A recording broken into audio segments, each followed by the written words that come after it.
vamos a dar comienzo a la tercera mesa. Para primero unos comentarios.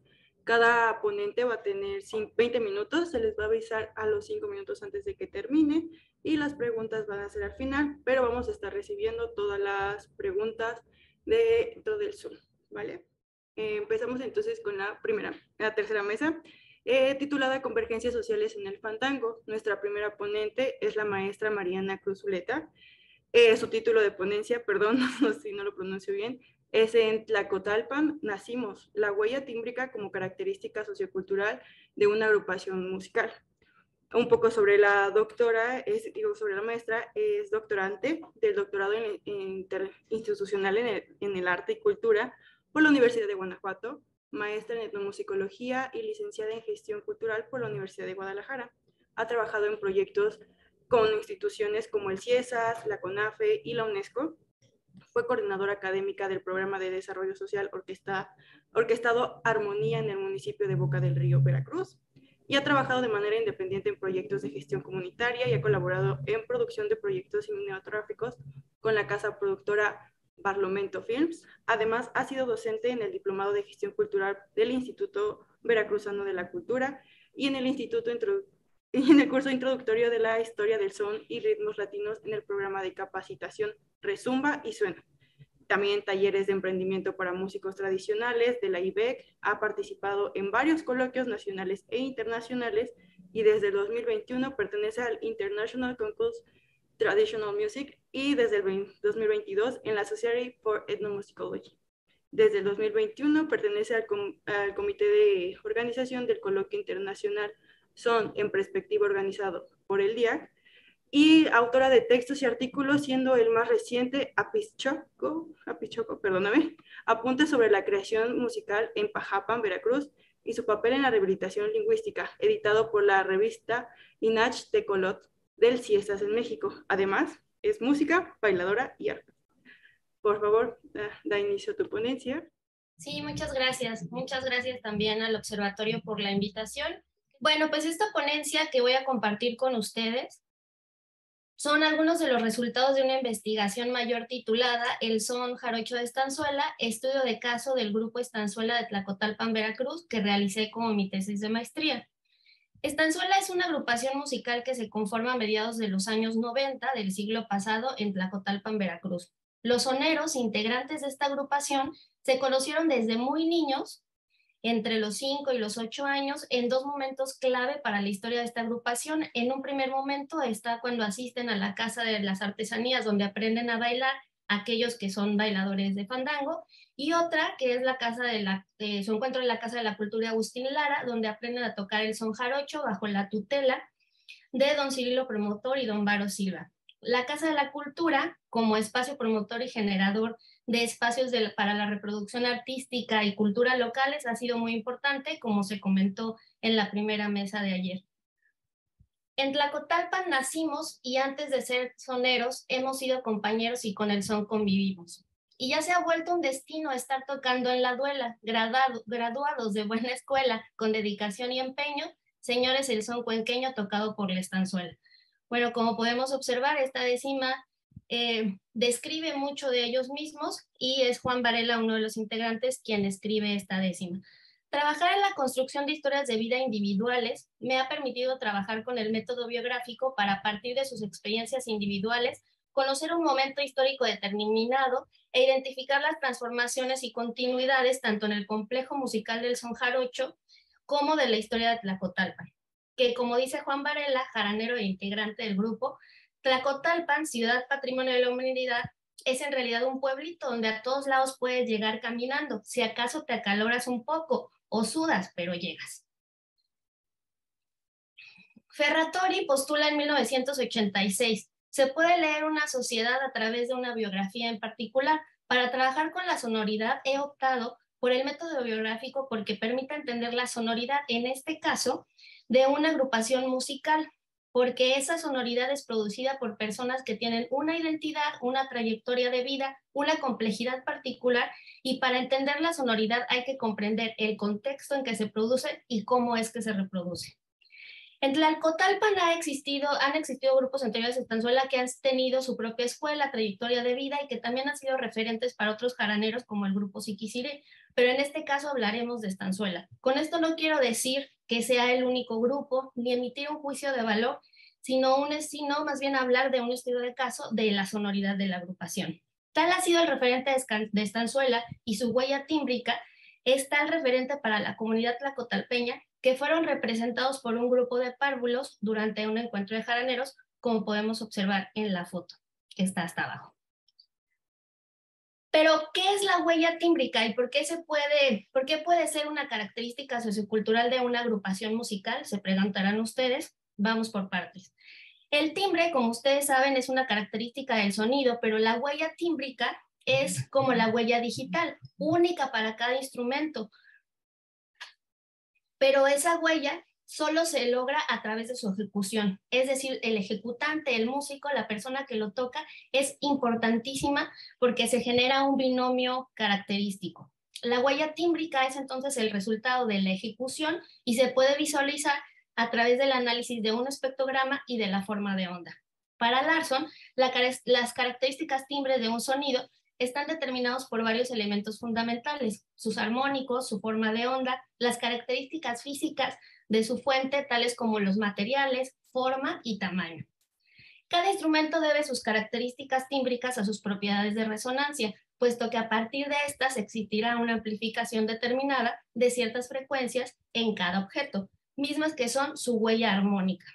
El ataque, que es la forma en cómo se toca la cuerda o el instrumento, es una de las características de la forma de onda. Son estos picos que ustedes pueden ver que se representan en la cúspide de la forma de onda al inicio de cada golpe, digamos, o de cada que se toca una nota o un acorde.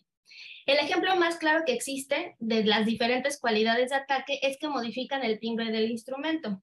Por ejemplo, puede ser staccato golpeado, legato o ligado, es decir, forte o piano. Y el resultado es un sonido más brillante, más vivo o más agresivo en el primer caso, y en el segundo es un sonido más dulce y menos agresivo. En el caso de esta agrupación, los ataques siempre son estacatos y fortes, y en determinados casos, como en la ejecución del requinto, es un ataque contundente, fortísimo y muy brillante por la forma de ejecución. Y es que el ejecutante del requinto, siempre que va a tocar en algún momento, tiene que llevar cuerdas de reemplazo porque es muy común que las rompa al tocar por la fuerza que le imprime al ataque.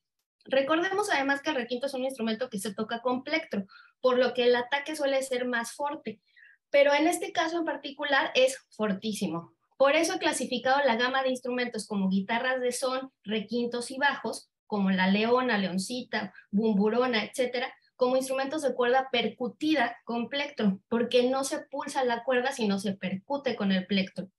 En el caso de las jaranas sucede lo mismo. Se puede apreciar un tañido fuerte y las diversas técnicas de ejecución, como el rasgueo, la percusión de las cuerdas sobre el diapasón y la boca y la pulsación de las mismas. La dotación instrumental que ejecutan las agrupaciones son fundamentales para conformar sus huellas tímbricas, y esto no significa siempre que sean los mismos instrumentos o que tengan que ser siempre exactamente iguales, pero sí debe existir ciertos instrumentos base para que se pueda identificar como una característica sociocultural y sea posible identificar el sonido con una agrupación. Por ejemplo, decir, está tocando estanzuela, está tocando son de madera, está tocando los cojolites, está tocando los pájaros del alba. Ahora también existen huellas tímbricas de cada ejecutante, pero esa es otra historia. La dotación instrumental de estanzuela está compuesta, como lo podemos ver en la foto, por panderos, quijadas, guitarras de son, una guitarra de son, una leona, un marimbol, quijada y pandero, y además de la tarima. El oído humano escucha frecuencias que van de los 20 a los 20.000 Hz. Ubicamos las frecuencias graves o bajos en el rango que va de los 16 a los 250 Hz, las frecuencias medias entre los 250 y los 4.000 Hz y las frecuencias altas o agudas entre los 4.000 y los 20.000 Hz. Estanzuela fue la primera agrupación en incorporar el marimbol y la leona a su dotación instrumental en Tlacotalpan. Antes, la dotación instrumental estaba compuesta en esta ciudad cuenqueña únicamente por arpa, requinto, jarana, pandero y tarima. Posteriormente se incorporó la quijada como percusión, aunque existía ya el antecedente del bajo que incorpora la agrupación El Siquiciri, que incluye un contrabajo a su dotación instrumental, pero el contrabajo es un bajo que no tiene pegada. Por eso hay agrupaciones que incluyen el baby bass, que tiene mucha más pegada en lugar del contrabajo. La pegada es el bajo profundo que se siente, que casi no se escucha, o más bien que es imperceptible al oído, pero que es posible sentirlo en el cuerpo, lo que llamamos el punch. Cuando decimos, ese grupo tiene mucho punch, nos referimos a que tiene una pegada muy presente. En este espectrograma vemos que el mayor rango de frecuencia se ubica entre los 100 y los 200 Hz, pero hay frecuencias más abajo y más arriba, donde podemos observar las producidas por la parte aguda del marimbol, que son los flejes metálicos. Y vamos a escucharlo.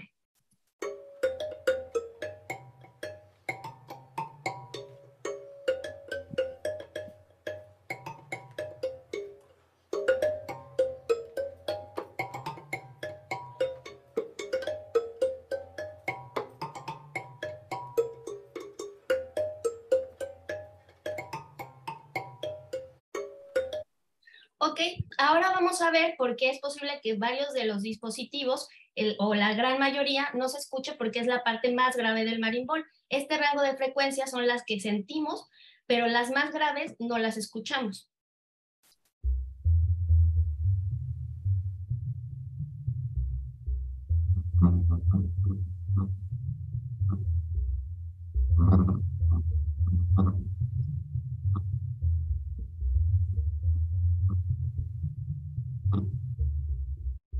Bueno, no sé si lo hayan logrado escuchar, pero esas son las frecuencias más graves. Ahora vamos a escuchar el marimbol completo. El marimbol llena la parte baja del espectro, como lo podemos observar en esta gráfica, y Colocho, que es quien construye los instrumentos y quien además es el ejecutante del marimbol en esta agrupación, es quien ha logrado un estilo característico de ejecución y ha desarrollado la construcción de su instrumento acorde a su estilo de ejecución.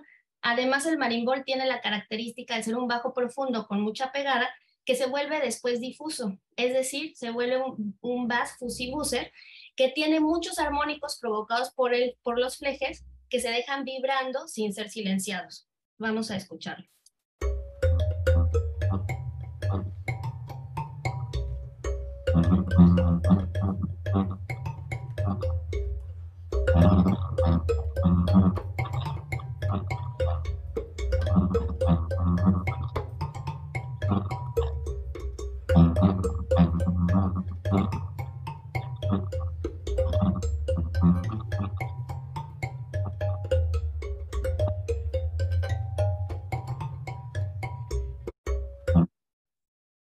A diferencia, la leona es un bajo mucho más definido, como lo podemos escuchar, y también con mucha pegada.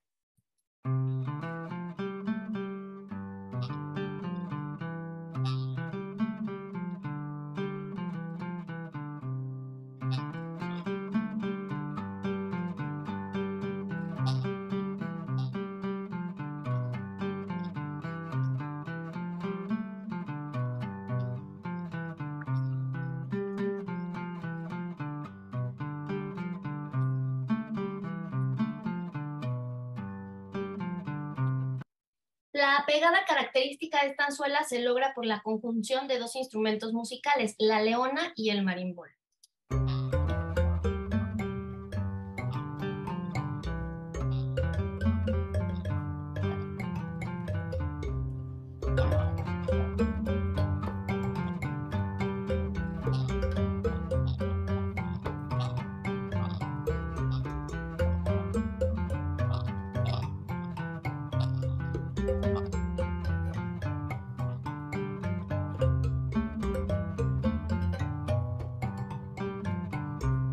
Como podemos observar, se va llenando el espectrograma desde la parte más baja hasta la más aguda. Ahora vamos a ver las percusiones que toca el grupo Estanzuela. Vamos a escuchar pandero, quijada y zapateado.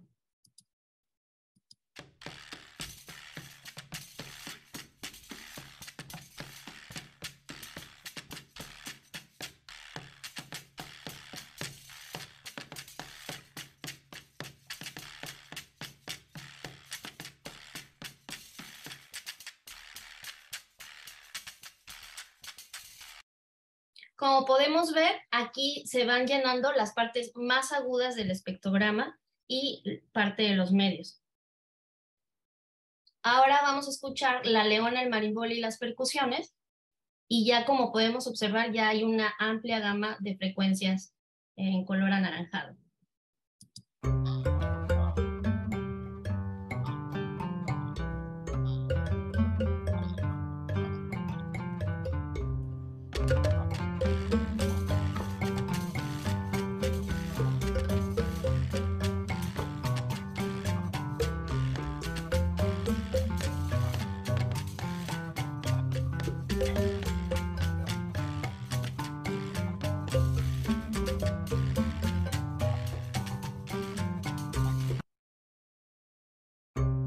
Con las jaranas sucede que la forma de ejecución de la jarana se da con un ataque bastante rudo o fuerte, acompañado de diversos juegos polirrítmicos de percusión sobre las cuerdas y la caja de resonancia.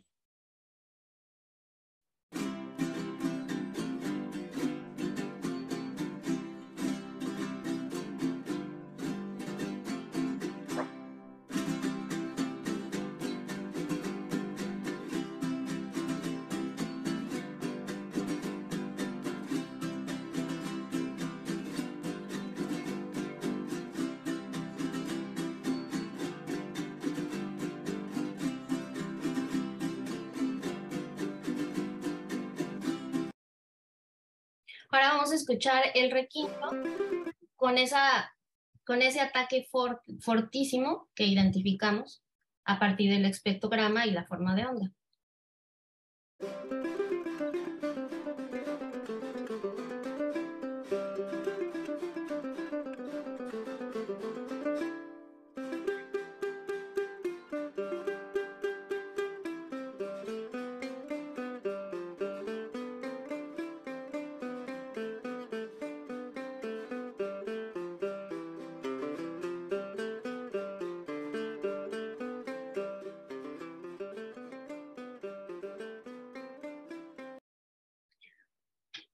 Ok, ahora vamos a escuchar la dotación instrumental sin pandero y sin quijada.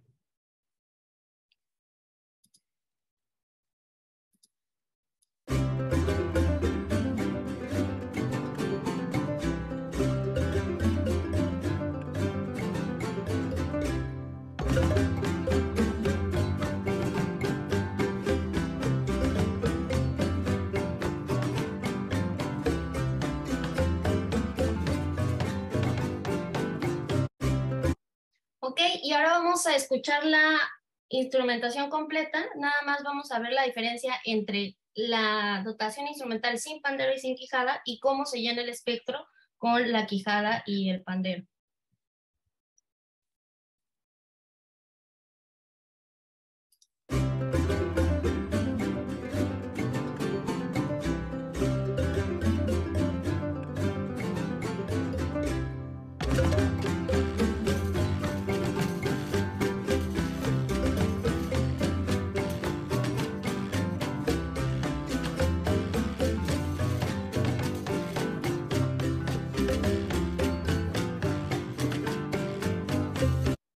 Bueno, como vemos, se llena el espectrograma. Esta es la huella tímbrica del grupo, lo que caracteriza la sonoridad de estanzuela, su huella tímbrica. Es el punch producido por tener una pegada muy presente conformada por los bajos, el marimbol y la leona, y la entrada de los instrumentos pareja al mismo tiempo, siempre sin duda, sin trastrabillar.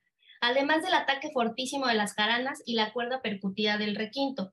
La sonoridad se logra gracias a lo que he llamado metamusicalidad, que es el entendimiento más allá de lo musical que les ha dado la experiencia de vida, sus trayectorias, sus biografías individuales.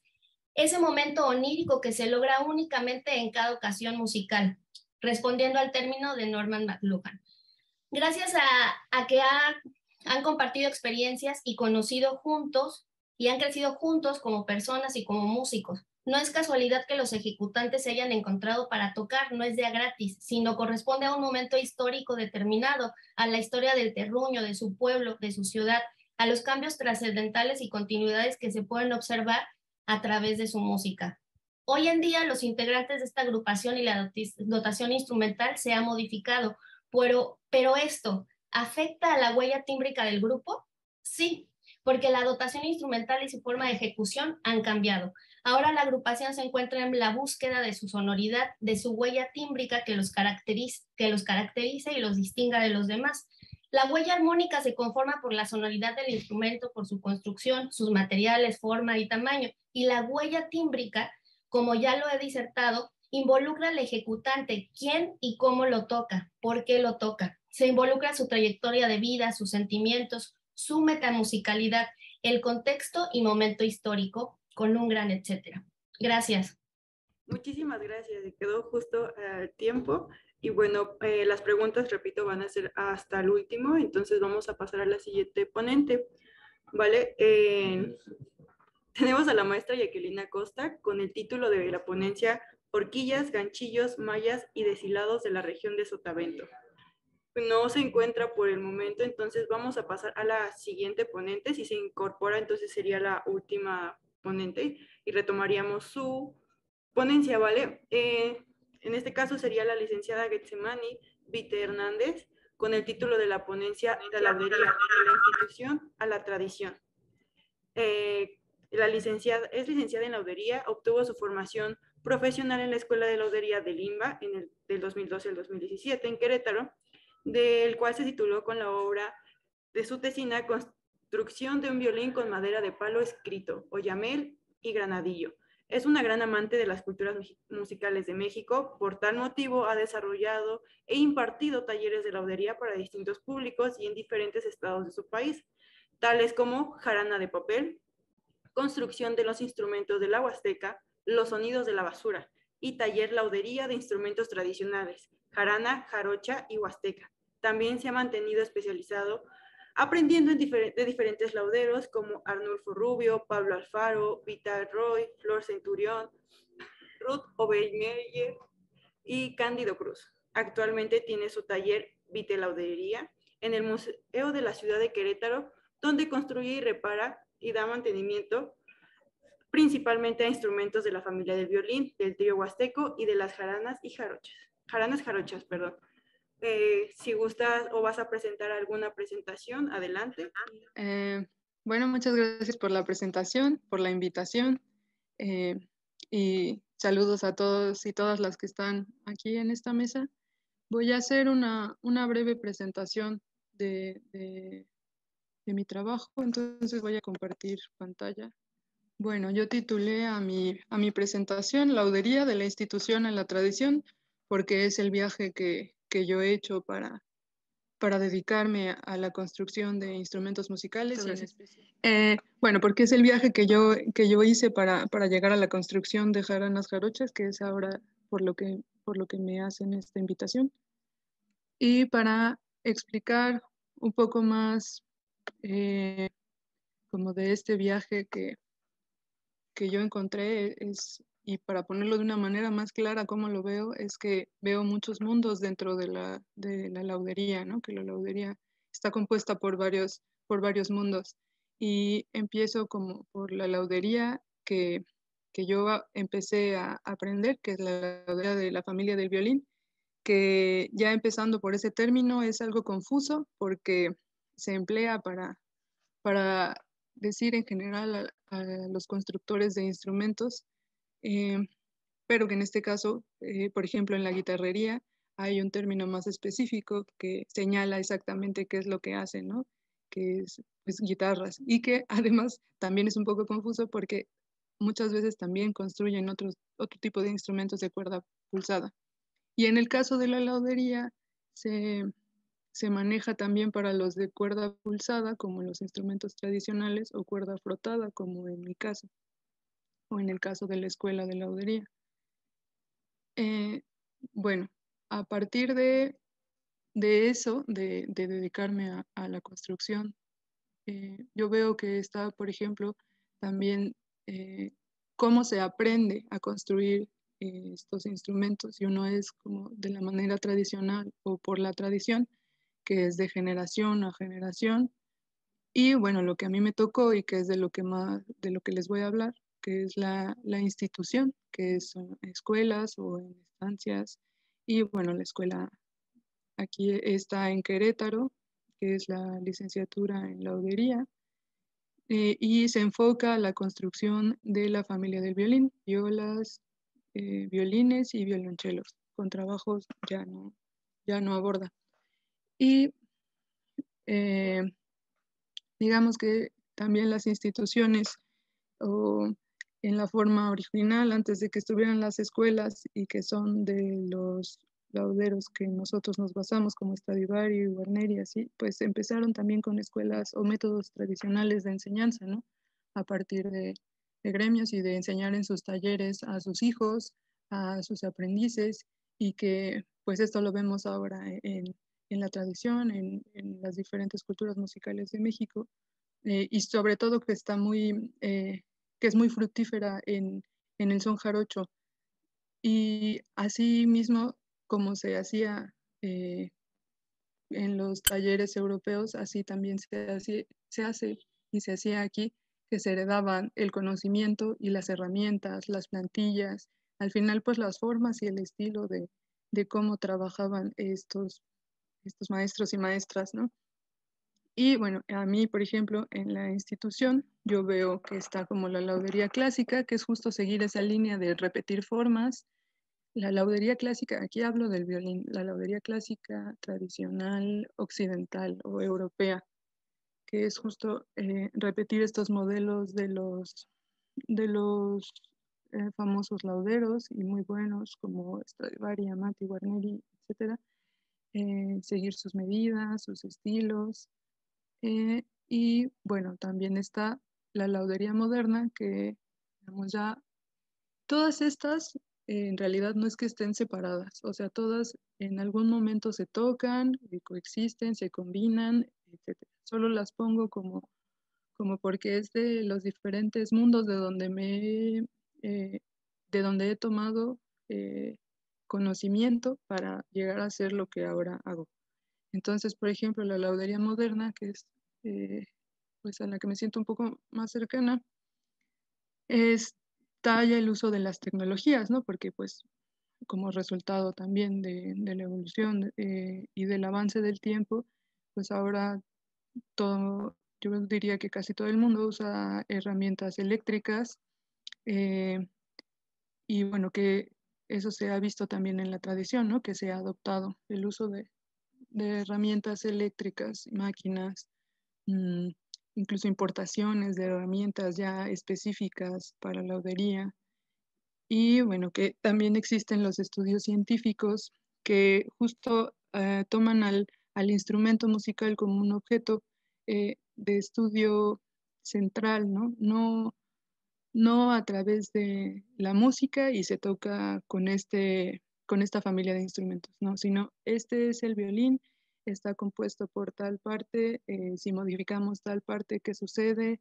O necesitamos saber cómo funciona esta densidad de madera. Entonces se hacen estudios y yo creo que el violín y la guitarra son de los instrumentos más estudiados actualmente.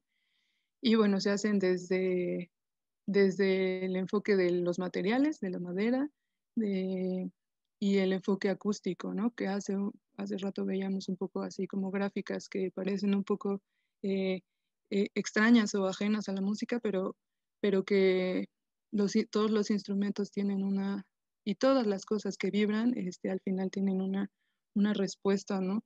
De frecuencias, y que eso también se ha estudiado desde hace ya varios años en cuestión del violín y la guitarra. Ahí tal vez y me gusta mucho este trabajo que está haciendo Mariana, porque muestra también ese lado, ¿no? Que es el lado del análisis acústico, por ejemplo, en los violines se analiza la curva de respuesta que tiene, y de ahí se comparan con otros instrumentos históricos. El laudero hace como adecuaciones de acuerdo a la madera, a la densidad, para que tenga como la rigidez que nos pueda dar esos mismos resultados acústicos.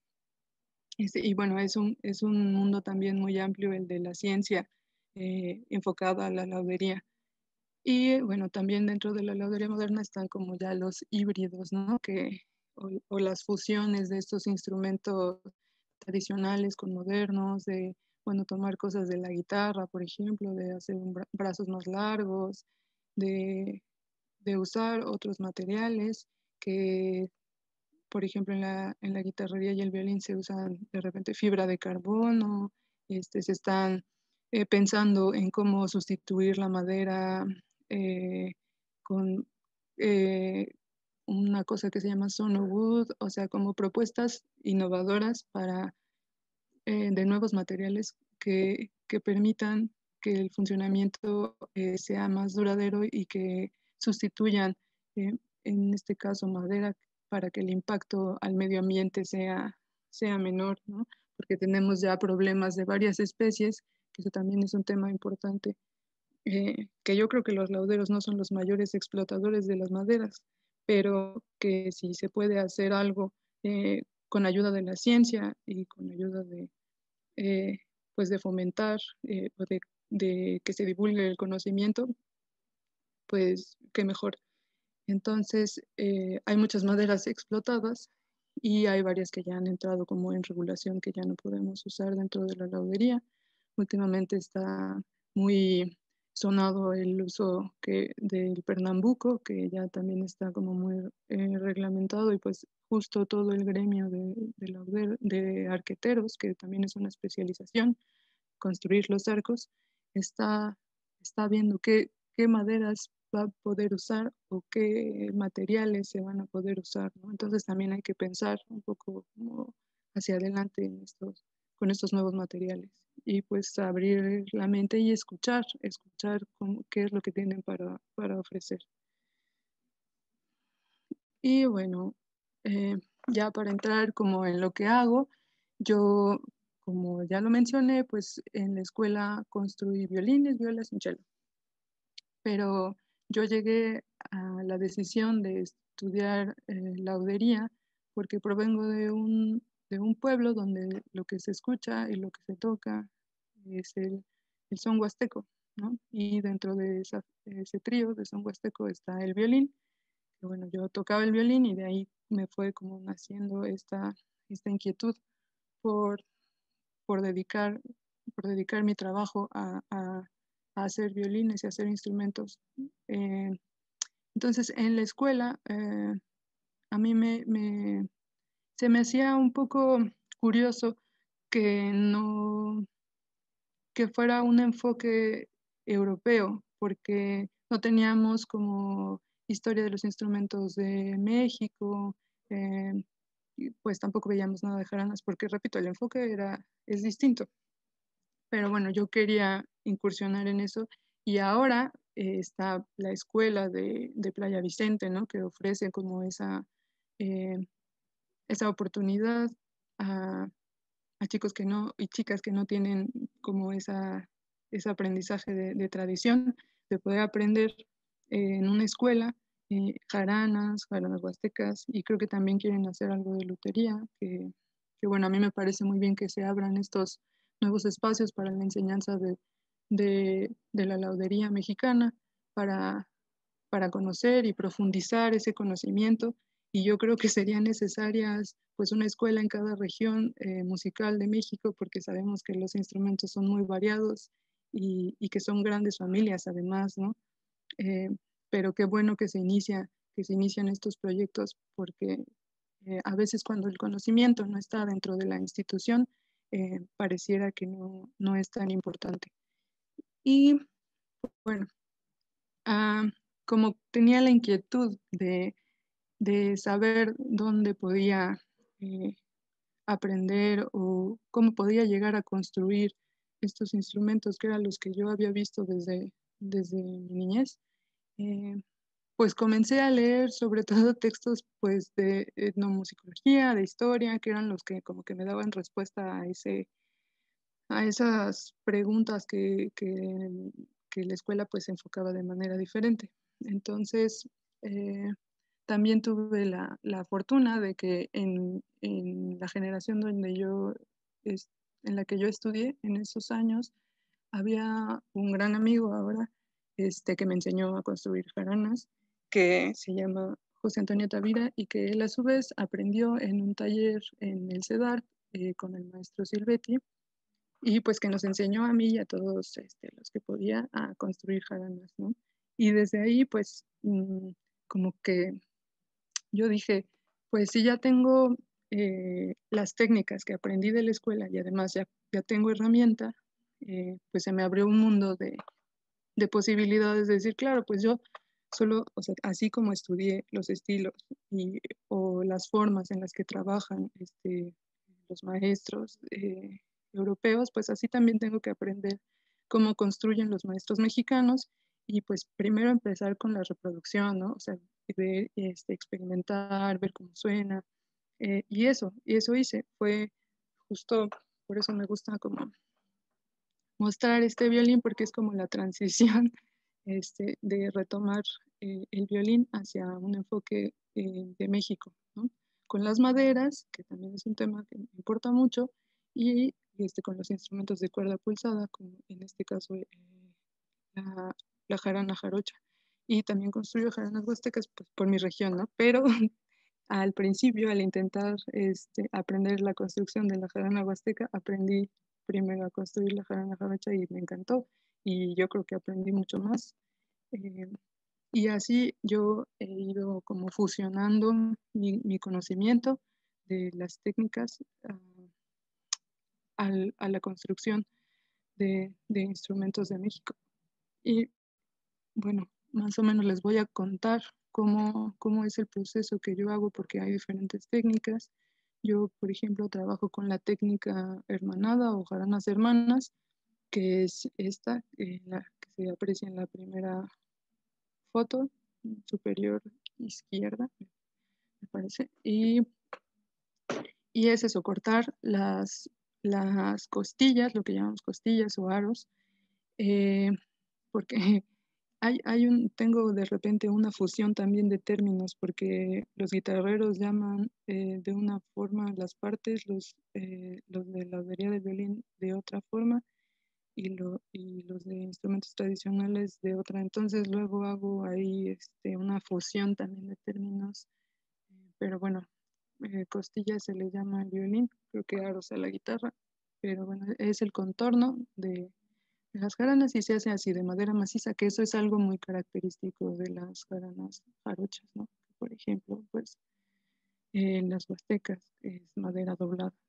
Entonces yo de un pedazo grueso de madera lo parto a la mitad y con las plantillas dibujo los diferentes contornos y voy cortando. Esto sí lo hago en la sierra cinta, los contornos externos y luego interno y así voy sacando digamos, como cada parte de la más grande a la más pequeña. Y en la imagen de abajo que vemos como una cuchilla y un palito de metal, un perno. Bueno, yo quería hablar un poco de los métodos que yo uso. En algunos sí uso herramientas, pero la verdad es que también muchos los hago todavía a mano. No he todavía terminado de incursionar en el mundo de las máquinas.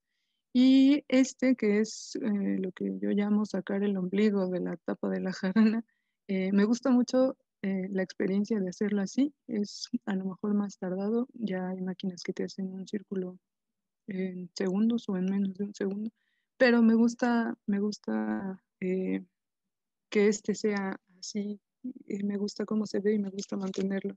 Entonces, así lo he hecho desde que aprendí. Y en en la otra foto de arriba, podemos ver cómo hago el encastre, que ese también he visto que ya se hace más rápido con una máquina. Y yo lo hago con serrote, abro los canales, hago el hueco para meter el brazo y abajo se puede ver el brazo y la forma del talón, que hago que embonen con paciencia y con filo en la herramienta, hago que ensamble. La idea de este método es que los ensambles queden muy bien y sean casi imperceptibles, ¿no? La idea de todos los ensambles es que no se noten para que sea una madera pues que esté totalmente estable. Mm, Y bueno, pasamos a la siguiente. Esto ya es como bueno, arriba podemos ver del lado derecho que ya está pegada la tapa, las costillas, el brazo. Y bueno, tienen unas barras. Esto también ha sido toda una experimentación, porque tradicionalmente las jaranas solo llevan como los travesaños que van al lado de la boca en las jaranas, y muchos lauderos ahora también estamos, yo creo que incursionando en poner barras de diferentes formas, tomado también del Una conocimiento de disculpa, distintas ya barras. solo te queda un minuto, perdón. Ok, ya casi termino. Y bueno, entonces es toda una incursión, y me gusta tomar justo conocimiento de diferentes lados, porque creo que la laudería es un oficio muy integral que se ayuda de diferentes ciencias y artes.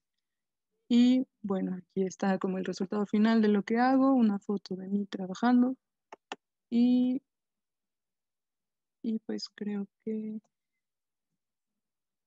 ya esto, de ahí es de donde provengo, y me parece un paisaje muy parecido a sur de Veracruz.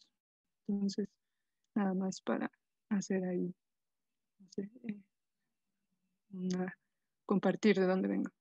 Y ya, gracias. Bueno, muchísimas gracias. Y recordando que las preguntas son al último, si gustan dejarlas, también tenemos el chat abierto por Facebook, y al último las vamos a preguntar a las ponentes correspondientes. Por último, importante, tenemos a la ponente, la maestra Jacqueline Acosta, ya que te encuentras por aquí. Hola, buenas tardes. Aquí Ya te estoy. veo. Y el título de su ponencia es Horquillas, ganchillos, mallas y deshilados de la región de Sotavento, técnicas textiles y el trabajo colaborativo artesanal diseñadora. Ella tiene una licenciatura en Ingeniería en Diseño de la Universidad de Papaloapan. Es maestra también en Diseño de Modas de la Universidad Tecnológica de la Mixteca en su línea de investigación de artesanía. Fundadora y diseñadora de Sotaventa Loma Bonita, es una empresa vigente dedicada a la elaboración de textiles artesanales, malla, cabeado, horquilla y ganchillo, y su implementación en prendas de vestir. En Casa Sotaventina trabajan para impulsar la identidad de Loma Bonita y el Sotavento oaxaqueño, dedicados a difundir la cultura y tradiciones a través de los talleres de música, zapateado de tarima, tejido y elaboración de espigas. Ha ganado bastantes premios, Punta de Horquilla de Seculte de Oaxaca en 2020, Sembrando Tradiciones Técnica de Elaboración de Textil en el 2018, y ha también participado como conductora de programas de radiofónicos Sones y Décimas de mi Tierra.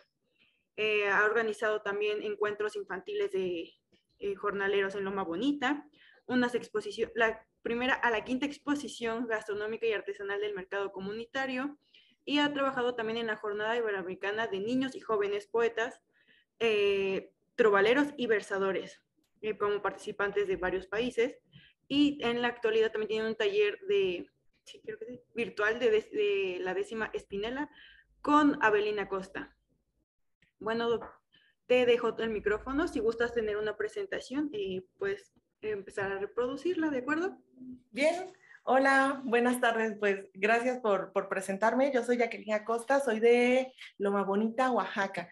Y bueno, les voy a hablar sobre los textiles de Loma Bonita. No, de la región del Sotavento, más bien. Vamos a hablar sobre horquillas, ganchillos, mallas, deshilados del Sotavento y del trabajo colaborativo que hay entre artesanos, artesanas y diseñadores. Primero les voy a decir dónde está Loma Bonita. Nos encontramos al norte del estado de Oaxaca, en la región de la cuenca del Papaloapan, y bueno, nuestra cultura, nuestra tradición pertenece también a la región del Sotavento. Además, somos una ciudad que está, junto con algunas de sus agencias, en proceso de autoadscripción como pueblo afromexicano. Y bueno, Loma Bonita tiene poco más de 100 años de su fundación. Es un pueblo bastante joven, una ciudad bastante joven, cuyo detonante para su fundación pues es la agricultura y la producción, la siembra, la cosecha de la piña. Desde su fundación ha habido esta relación con la tradición sotaventina, fandangos, la forma de vestir de las personas. Esta imagen es de un fandango que se estaba llevando a cabo en Loma Bonita, en su fundación, ¿no? En los tiempos de su fundación. Y aunque hubo un tiempo en el que esta música se apagó un poco, pues muchos de los elementos identitarios siguieron vigentes, como la forma en la que hablamos, lo que comemos, no sé, muchos elementos identitarios permanecieron. Y bueno, hoy en día, ya muchos años después, los fandangos fueron retomados, siguen vigentes, sobre todo los nietos desempolvaron los instrumentos musicales, los requintos, las jaranas, y volvió a haber son y música y versos y décimas en Loma Bonita. Y bueno, son muchos los elementos que compartimos con esta región sotaventina, ¿no? Como la pesca, estos ambientes tan verdes, también estos espacios verdes que nos rodean, la agricultura, la ganadería, la arquitectura de las casas, los fandangos, como mencionaba hace un momento, la gastronomía, los instrumentos, pero vamos a hablar de uno de estos elementos que son los textiles, que es a lo que yo me dedico, a ser artesana y diseñadora de textiles del sotavento. Y bueno, hoy en día los vemos más o menos así.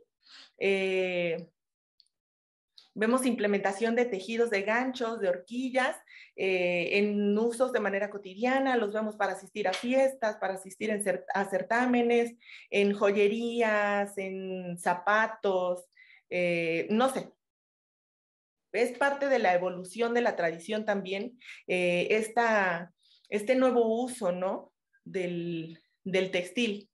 Pero bueno, no siempre se han visto así. Les voy a presentar 3 fotografías que son de familias fundadoras o de las primeras familias que se asentaron más bien en Loma Bonita, y que comparten características muy similares, que yo me atrevería a decir que esta forma de vestuario o esta blusa, que es de la que les voy a hablar, es como una de las más representativas de Loma Bonita, pero de Loma Bonita. Estoy segura que cada pueblo tiene características diferentes en la forma de vestir, no sé, de hace varios años, ¿no? Y lugares que fueron fundados hace muchos más de 100 años que tiene Loma Bonita, también deben tener elementos representativos del textil. Entonces, esta es una blusa blanca que en el cuello, espero que alcancen a verlo, tiene un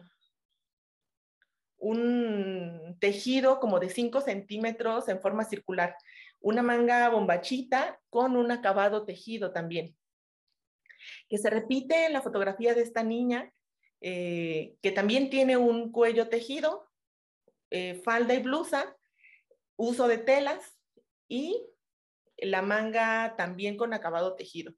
Y la fotografía de doña Magdalena Murcia, que también tiene esta blusa blanca utilizada con falda, el cuello redondo aunque es más grande y la terminación de la manga que también es más larga, pero está tejida. Entonces, son 3 blusas que comparten características similares y que vemos muy diferentes a lo que estamos viendo en este momento, ¿no?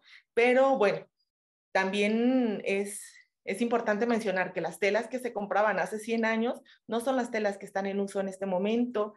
Por ejemplo, que los hilos que se utilizaban hace 100 años no son los hilos que se utilizan en este momento. Entonces, por eso las nuevas formas de utilizar el textil son completamente válidas, adaptadas a los que tenemos hoy en día. Y bueno, los textiles no han sido utilizados únicamente para vestirnos, ¿no? Como en la utilización de blusas. También son utilizados, aunque están más en la memoria colectiva de, pues sobre todo de nuestras abuelas, para vestir las casas, como para vestir la cama, por ejemplo. Esta es una funda de almohada y hemos encontrado textiles en sábanas, en manteles, en los tapetes que utilizan a veces nuestras mamás o nuestras abuelas en las mesitas de centro, en cortinas, en visillos. Todos estos textiles han sido utilizados para vestir las casas, aunque ya son menos, están un poquito en desuso. Todas estas labores son labores hechas a mano, algunas sobre tela, algunas con hilos industriales, pero todas las labores tienen esta cualidad de ser hechas a mano.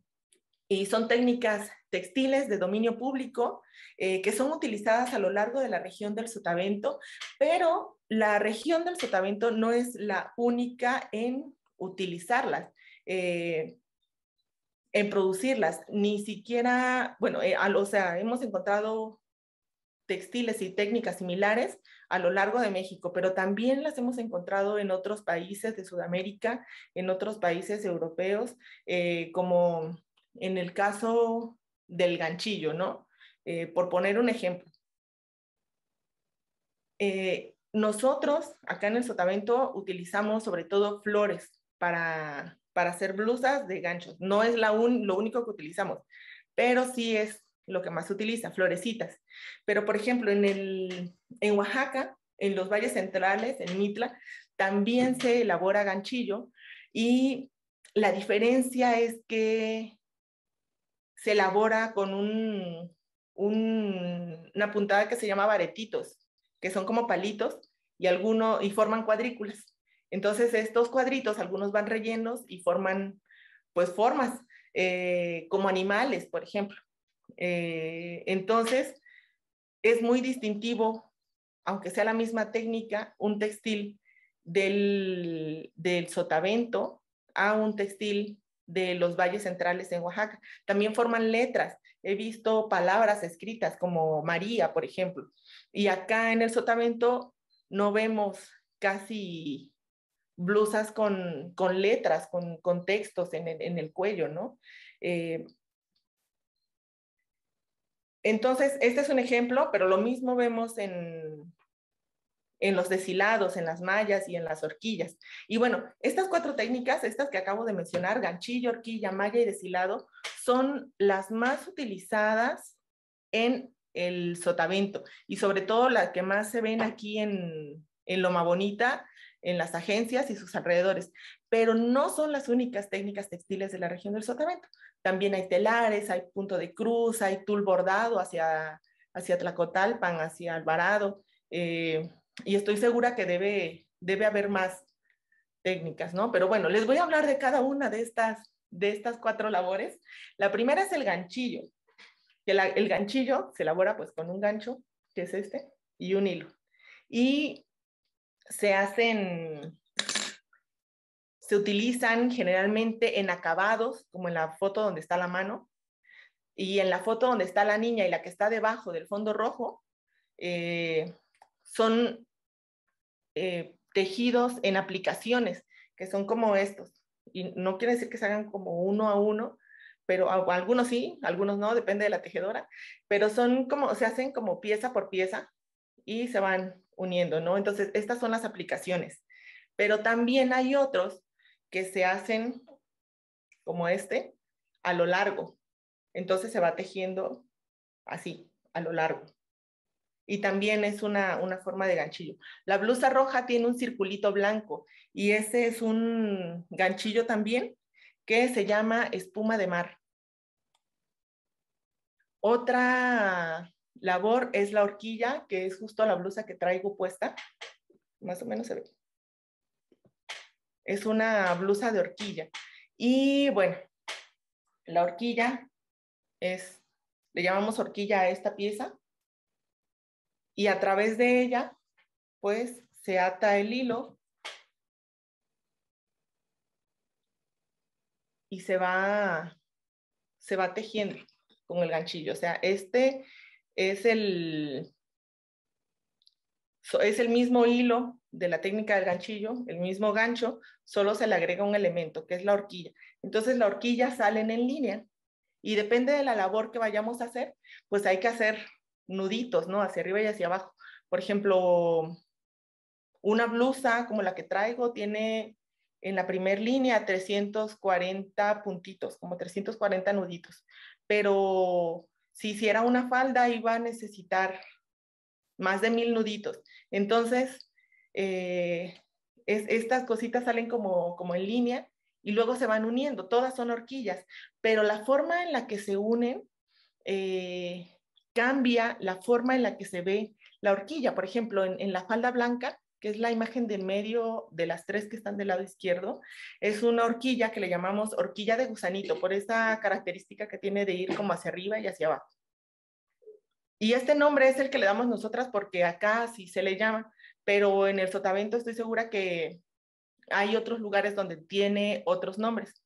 La de la blusa azul es una horquilla de aplicaciones, porque se hacen horquillas pequeñas, no sé, de 25 puntos, por decir algo, así chiquitas, y se les da una forma circular y salen pues como esta, como una sola bolita. Así, luego se unen. Entonces, esta es una horquilla de aplicaciones. Y la de la chica de la blusa gris es una horquilla tradicional. Es la más común que encontramos, igual que esta, que está unida por una florecita intermedia.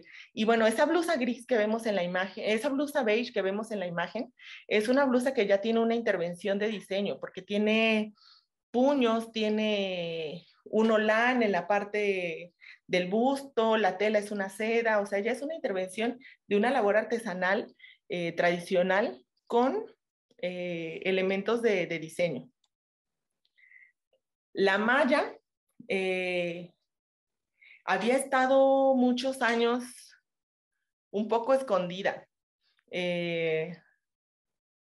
y lo entiendo porque es bastante difícil de elaborar y las artesanas lo saben. Entonces, es más tardada también de elaborar. Se hace de una manera muy similar a como se hacen las redes de pescar, como con un ganchito así pequeño que tiene horquetitas arriba y abajo, y a través de eso como que se pasa el hilo. Y espero que alcancen a ver, y yo me acerco a la cámara, pero se hace debajo de la flor hay una cuadrícula, esa es la malla, y esa cuadrícula está formada por nudos. Entonces, esos nudos ya no se hacen con un gancho, se hace con los dedos, es un juego de dedos para hacer cada nudito. Y ya que tenemos el lienzo de malla terminado, se hace el bordado. Y bueno, este es el resultado final. Generalmente hemos visto en las mallas y en los tejidos de gancho, flores, angelitos, las flores generalmente son rosas también, y guías. Y eso es lo que más vemos aquí en la región del Sotavento. Y bueno, finalmente los deshilados, que nosotros hemos distinguido 2 deshilados diferentes. Uno es el que se hace lineal, o sea, solo se deshila en un solo sentido, como la blusa azul oscuro. Nosotros le llamamos a ese espigueta, a ese tipo de puntadas, espigueta. Pero he visto en algunos videos en internet, por ejemplo, de mujeres de Sudamérica que le llaman vainicas. Acá no he escuchado tanto ese nombre, pero son como, es una técnica muy parecida, bastante similar, con diferente nombre por el lugar en el que habitan, ¿no? Bueno, y esta espigueta solo, decía, se saca hilos en un solo sentido, que es como hacia el costado. En cambio, la falda blanca y la camisa azul se saca hilos en vertical y en horizontal. Y aquí les tengo un ejemplo.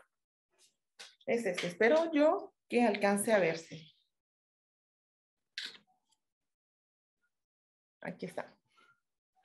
es este. Se sacan hilos así y así. Y después de esto, se cabean, que es esta labor. No, creo que esto sí no se ve. Pero bueno, acá se ve solo el deshilado y aquí se ve el cabeado, que es como reforzar la puntada. A ver, aquí está la línea que lo separa. Aquí va la línea que lo separa. Y aquí está, solo deshilado y cabeado. El cabeado sirve como para reforzar ese deshilado, para que no se desbarate al momento de utilizarlo o de lavarlo. Y después de cabeado sigue el último paso, que es bordarlo. Y es este. Ya que se hizo el deshilado, se borda con hilo y aguja. Ese sí, se me cayó el hilo, por eso no se los enseño, pero es un hilo como este, solo más pequeñito. Y con este se hacen ya las formas que queramos, y aquí se mantiene como el uso de la florecita, ¿no? Que se utiliza mucho acá en la región del Sotavento.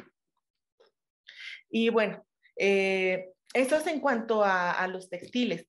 Y mencionaba hace un momento que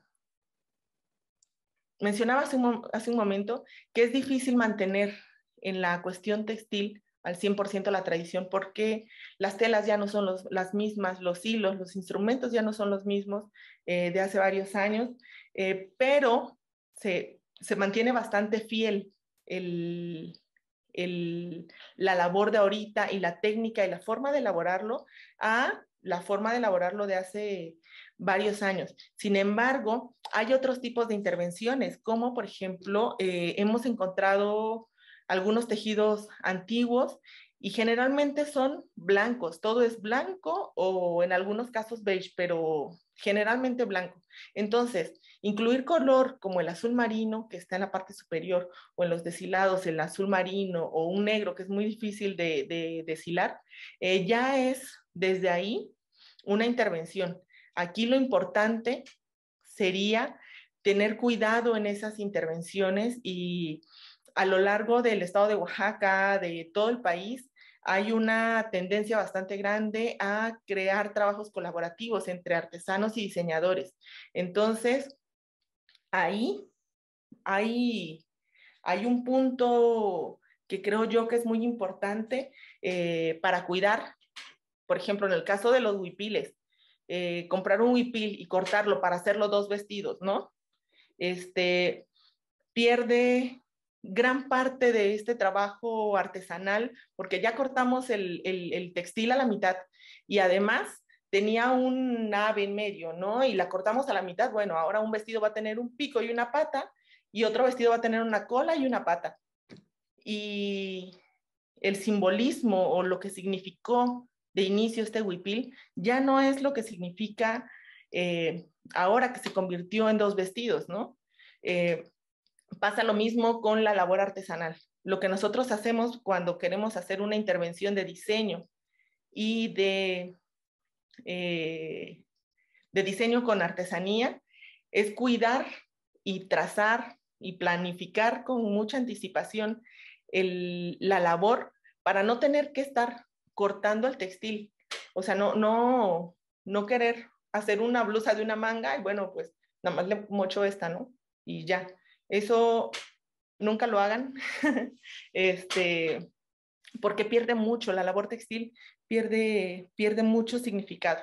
Y bueno, eso es justo lo que les estaba hablando. En Sotaventina es lo que hacemos, como trabajar con estas intervenciones textiles, que son parte de la evolución de la tradición, pero cuidando esas cualidades características. Entonces, bueno, de mi parte sería todo. Muchas gracias. Muchísimas gracias por tu presentación, muy enriquecedor de parte de las 3 ponentes. Hay que recordar que pues estos actores que parecen indirectos, tenemos que visibilizar todo lo que estos gremios pueden hacer, porque dan matices a estas dinámicas sociales que pues se llevan a cabo en el son jarocho. No solamente es tocar y fiesta y todo, sino todo lo que engloba todo lo demás. Bueno, vamos a pasar a la ronda de preguntas. Primero voy a decir todas y ya van contestando conforme a les corresponde.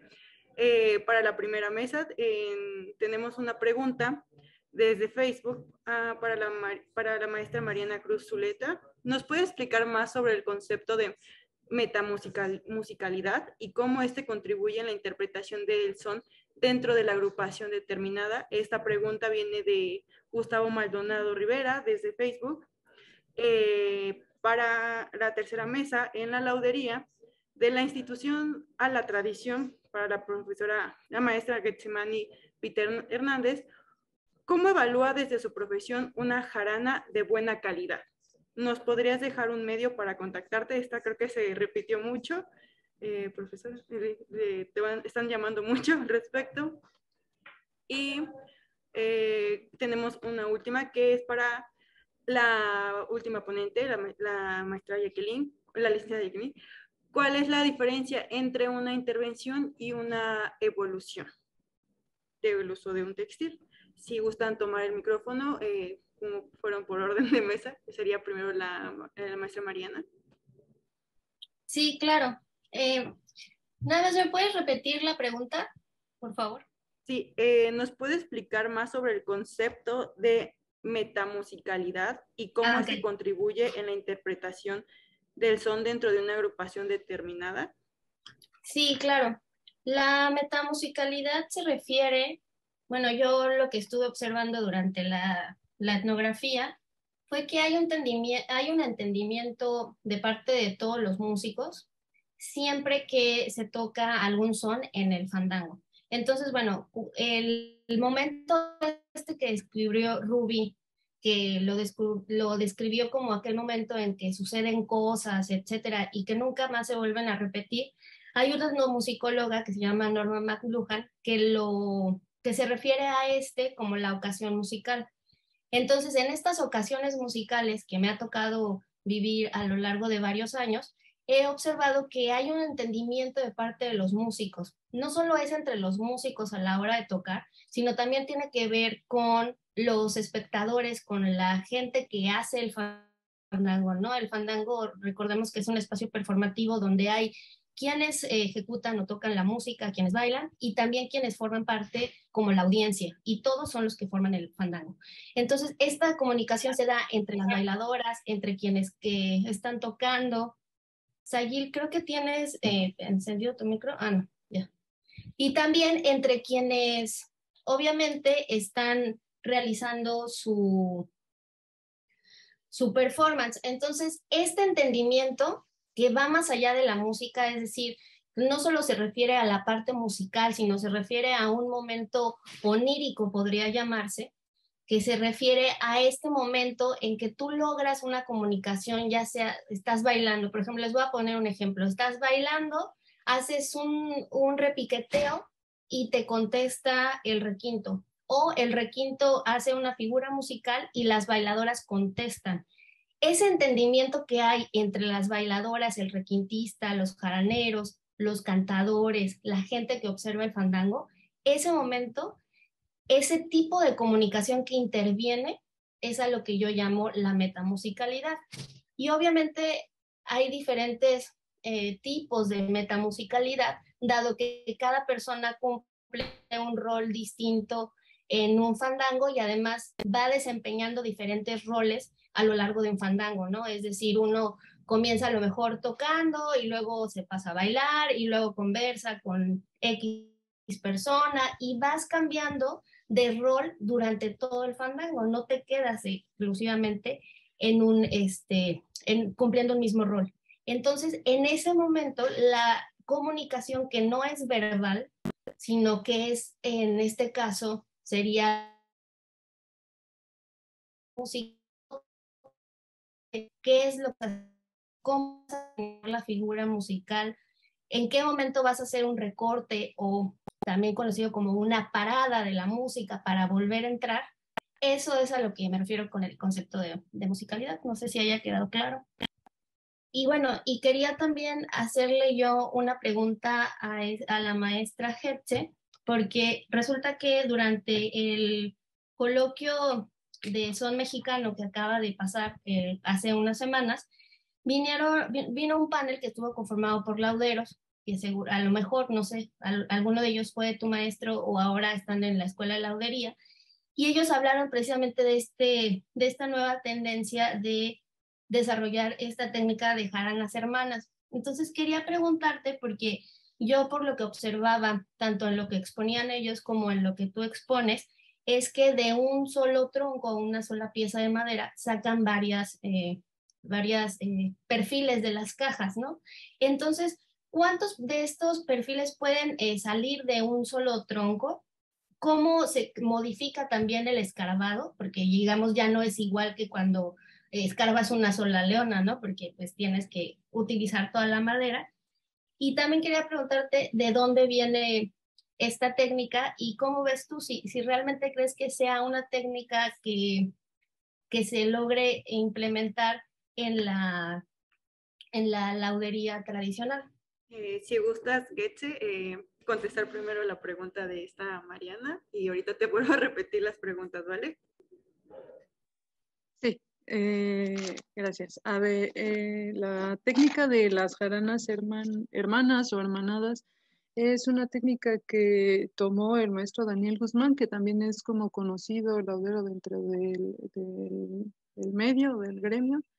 Y bueno, él la ha ido como enseñando a sus alumnos. Por ejemplo, yo la aprendí a través de José Antonio Tavira, quien ya hacía como de algunas cosas con Silvetti en la Ciudad de México y que luego lo perfeccionó con Álvaro Avitia, que él me parece que está en Coatepec, y él fue alumno de Daniel Guzmán. Estuvo varios años trabajando con él. Y bueno, la otra pregunta era, ¿cuántas salen? Pues tú puedes administrarlo dependiendo del tamaño de tronco que tengas, ¿no? Puedes tener el tronco desde una tercera, la segunda, primera, mosquito, chaquiste si quisieras, o un requinto, dependiendo también de la plantilla o la forma que tú uses, ¿no? Se van adaptando. A lo mejor el requinto le cabe adentro la tercera, o a lo mejor no, porque ya están muy pegados las formas. Entonces hay que dejar como un pequeño margen para que ahí corte la cinta, porque la sierra pues se lleva unos milímetros, y además para maniobrar y hacer las curvas, entonces es ir como planeando eso, pero y depende también de la madera que tengas, pero bueno, vaya, sale bastante de la familia de las jaranas, ¿no? Y la otra era que si esa técnica se usa en la laudería tradicional, por lo que yo he visto, no, por ejemplo, aquí, no sé, por ejemplo, No, más ah, bien la pregunta era, ¿cómo ves tú que se implemente esta técnica en la laudería tradicional, puesto que no se utiliza comúnmente, pues? bueno, yo he visto que como generaciones nuevas o de jóvenes lauderos, pues, o lauderas como yo, están aprendiendo como esta técnica, y además a mí, por ejemplo, que pues yo ahora radico en Querétaro, ¿no? Y la madera, el cedro no llega, digamos, tan fácil como zonas donde abunda el cedro, ¿no? En la región de donde yo soy, por ejemplo, pues hay cedros pues así creciendo enfrente, pero aquí no, entonces hay que ir a la maderería, y yo creo que también por, por la cuestión de que llegue el material es más fácil hacer esta técnica. Por otro lado, involucra más tiempo y más esfuerzo porque hay que hacer ensambles, ¿no? Hay que ensamblar todas las partes, pero que realmente ya no se tiene que escarbar, ya no se escarba, pero se ensambla, ¿no? Entonces, y es practicar los ensambles, pero bueno, tenemos toda una vida para practicar, para que queden bien. Bueno, Y, Getze, te repito las otras dos preguntas. sí, sí, por favor. La primera es cómo evaluar desde su profesión una jarana de buena calidad, y la otra era qué ventajas y desventajas sonoras estéticas has encontrado a la hora de construir jaranas hermanadas. Mm. Eh, es, Bueno, la primera, ¿cómo evalúo una jarana? Yo primero veo si o sea, si al tocarla la puedo tocar, o sea, si es cómoda, si no está muy alta ni muy baja, pero esas cuestiones son personales, ¿no? Yo digo que hay un límite en la que a todo mundo le va a lastimar una cuerda muy alta o un traste que a lo mejor se sale del brazo y pica, pero lo primero sería que al tocarla se la puedas tocar, que emita un sonido claro, libre, y la otra es que eh, puedas ver que cuando haces los acordes o cuando tocas las cuerdas sueltas y pasas de traste a traste, la jarana afine, ¿no? Si es que quieres tener también una afinación, pues, digamos que temperada y, no sé, también que responda a, pues, a la actualidad, pero también depende mucho del uso que tú le quieras dar, ¿no? Porque no me voy a ir a un pueblo a decirle que la jarana de tal señor no sirve porque su jarana no tiene la afinación que yo conozco o que a mí me han enseñado 440 o no sé, eh, o que los trastes que él puso están mal. Entonces,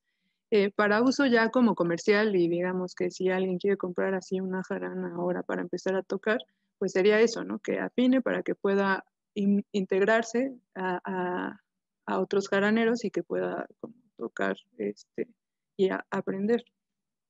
Eso. Y pues ya en el aspecto físico, eso yo creo que también es muy personal.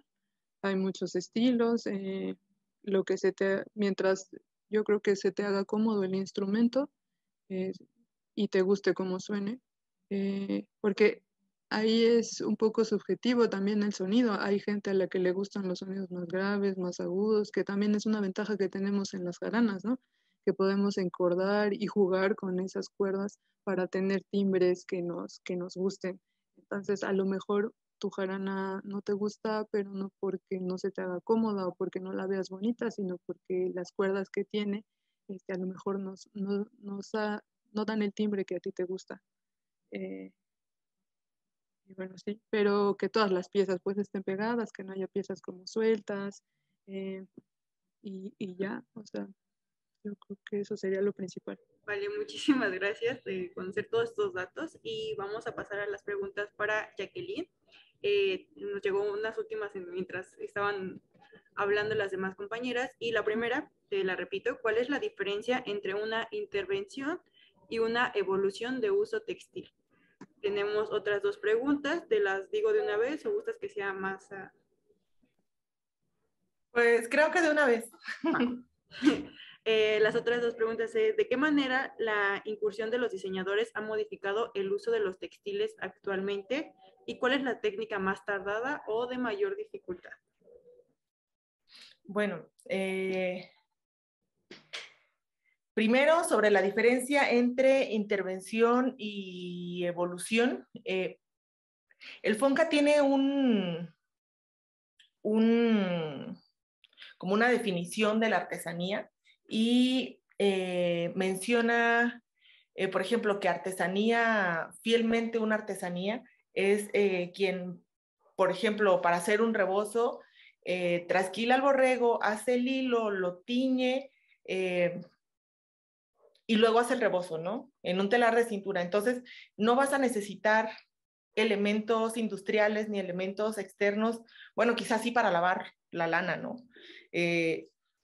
Pero todo eso forma una artesanía y tiene aparte una clasificación para quienes como nosotras que hacemos textiles con hilos industriales, como es este.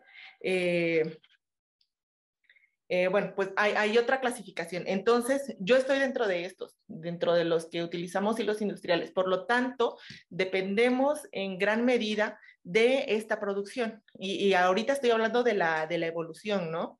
En el caso del rebozo que mencionaba, la grana nunca va a dejar de ser del mismo color.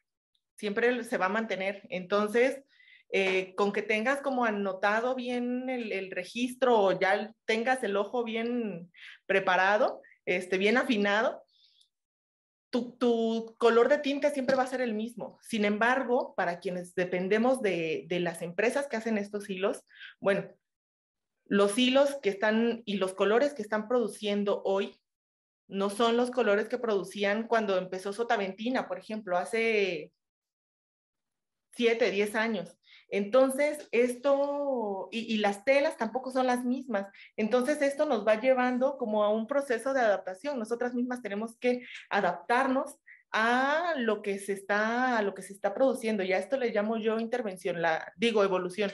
No depende al 100% de nosotras como tejedoras.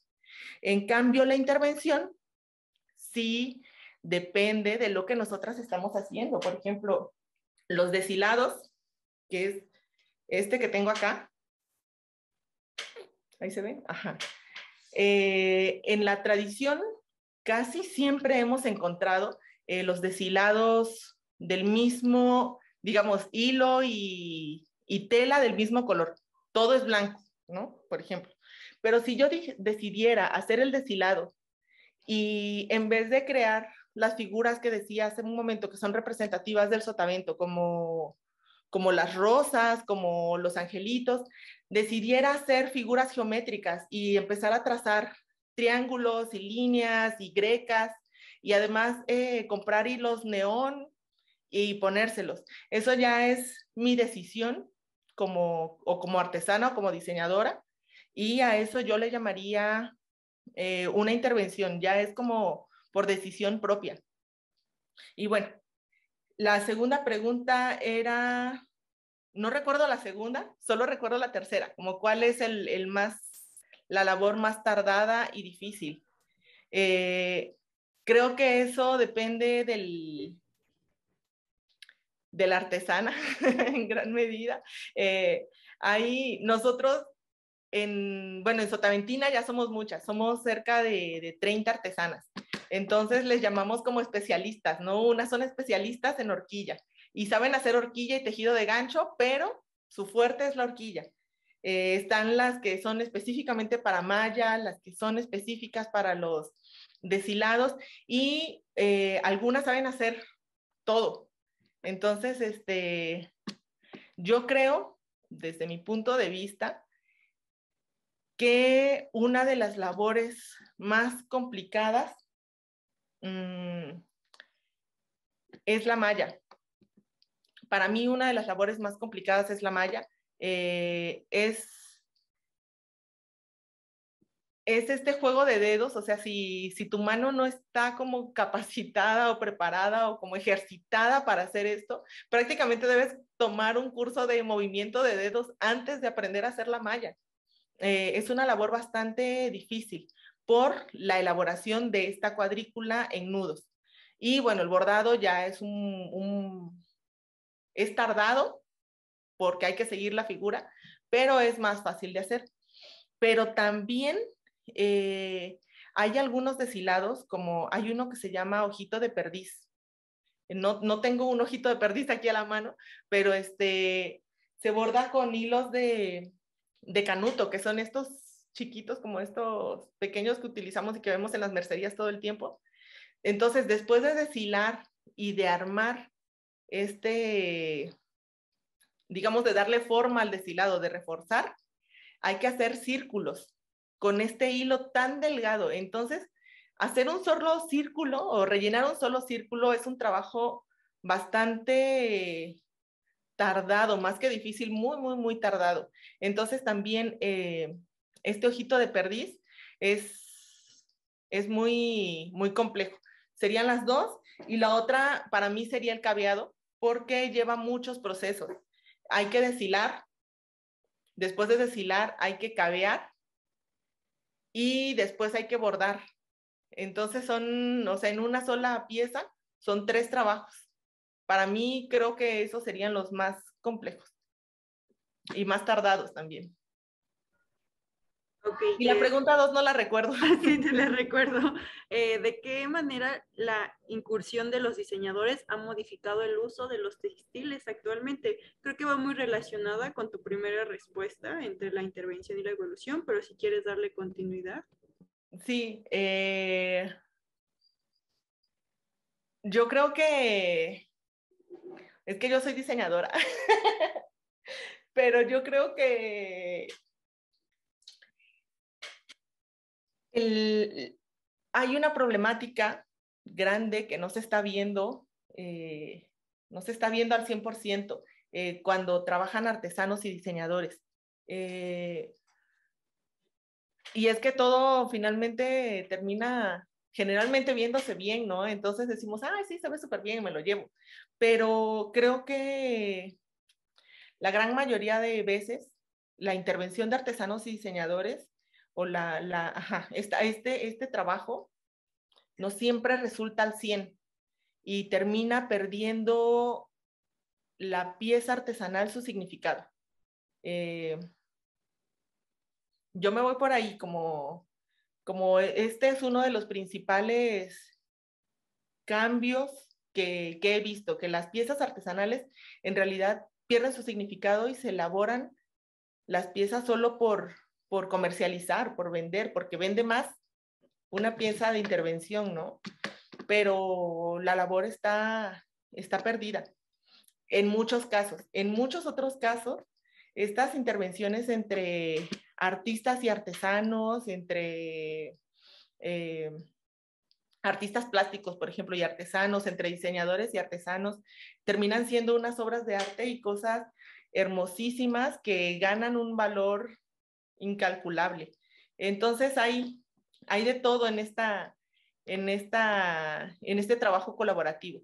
Que el que yo más veo en mi área de trabajo, que son los textiles, es artesano y diseñador, pero hay muchos otros tipos de colaboraciones. Ahí sería como, mientras se tenga cuidado en este trabajo colaborativo, creo que puede haber resultados muy buenos.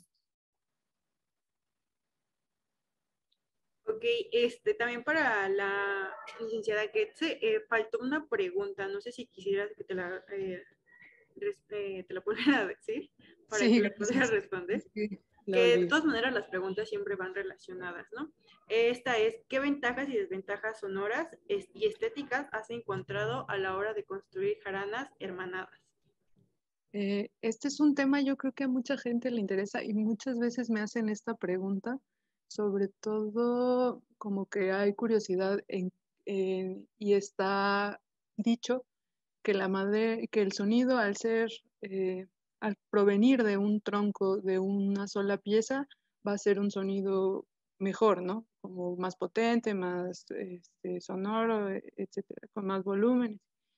Y yo lo que he visto es que realmente no hay una relación que sea eh, acústica, que sea directa porque venga de un pedazo de madera o por varios pedazos, ¿no? La idea es que al hacer los ensambles, bueno, pues que no haya ninguna fuga de nada, ¿no? Que no queden huecos, que los ensambles queden bien. De hecho, muchas veces, si se toma el mismo pedazo de madera que sale de las costillas para el fondo, eh, el, el brillo de la madera queda igual y casi es imperceptible, ¿no?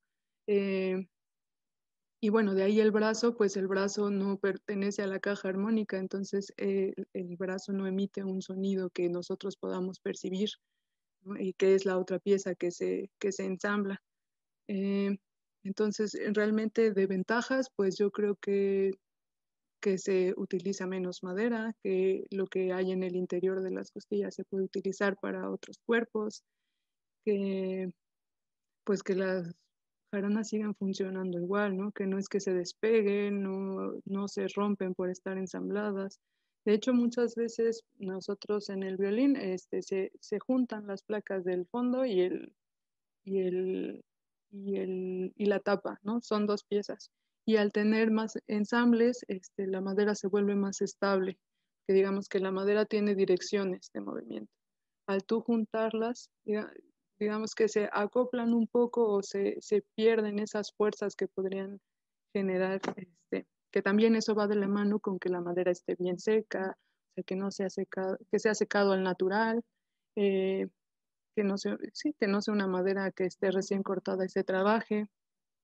Eh, principalmente sería eso, que realmente desventajas, yo hasta ahora no he encontrado ninguna. Pues solo esta, que resulta de repente un poco sorpresivo o como,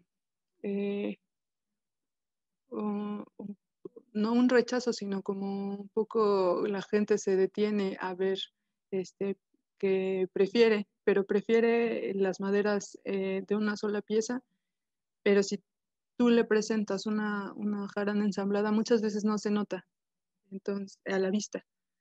Tienes como que verla de cerca, ponerle atención. Y yo creo que los músicos lo que hacen primero pues es sonar los instrumentos, ¿no? Y eso es lo que les va a decir si lo quieren o no. Ahora sí, gracias. No, gracias a ti. Mariana, no sé si tengas alguna otra participación o alguna de las ponentes, alguna otra participación. No. Gracias. Bueno, ¿alguien más que esté en transmisión con nosotros quisiera hacer alguna participación o sería todo por el momento? Sí. Bueno, muchísimas gracias a las ponentes, en serio, bastante enriquecedor todo lo que nos presentaron el día de hoy, ver estos actores que casi siempre dan por hecho de que tienen que estar ahí, quién sabe cómo llegaron, pero tienen que estar ahí, es bastante fascinante ver en los papeles detrás de todas estas personas, ¿no? Bueno, pues vamos a dar por finalizada la mesa del día de hoy, sin más que recordarles que el día de mañana es el último día de este coloquio. Los esperamos a partir de las 11 con ese evento en línea que se va a transmitido por Zoom, por Facebook, y pueden tener los hilos en las redes sociales, así como la conferencia magistral por el profesor Ricardo Perriñea, director del Centro de Documentación del Sol Jarocho. Y pues la mesa número 4 y número 5, agradecer a todos los que nos estuvieron el día de hoy con nosotros, a las ponentes, muchísimas gracias, y sin más por el momento.